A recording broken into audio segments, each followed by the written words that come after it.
এবং এই পথটা এত সরু এবং নির্গম ছিল যেখানে ধরার মতো কিছুই ছিল না। যুবকটি আস্তে আস্তে করে ওই কুয়োর মধ্যে পানিতে পড়ে গেল এবং তখন সে সার্ভাইভ করতে করতে একটা সময় পাড়ে গিয়ে পৌঁছালো। কিন্তু সে চারপাশে দেখতে পাচ্ছিল শুধু মানুষের কঙ্কাল আর কঙ্কাল। কি করবে ভেবে উঠতে না পেরে সে কঙ্কালের মধ্যে বসেছিল। ঠিক এমন সময় কঙ্কালগুলো নাড়াচাড়া করে উঠতে শুরু করে। যুবকটি ভয় পেয়ে পিছনে সরতে শুরু করে এবং সে দেখতে পায় এর মধ্যে থেকে বিশাল এক সাপ বের হয়।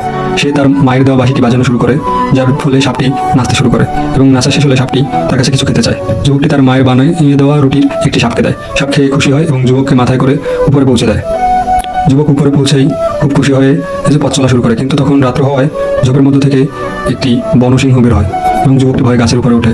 গাছের উপরে উঠে সে তার মায়ের দেওয়া বিনটি আবার বাজাতে শুরু করে এবং সিংহটি নিচে বসে নাচতে শুরু করে, যার ফলে যুবকের সাথে তার খুব ভালো সম্পর্ক হয়ে যায়। কিন্তু তখন এই সিংহটির খুব ক্ষুধা পায় এবং তাকেও সে তার মায়ের বানানো একটি রুটি খেতে দেয়।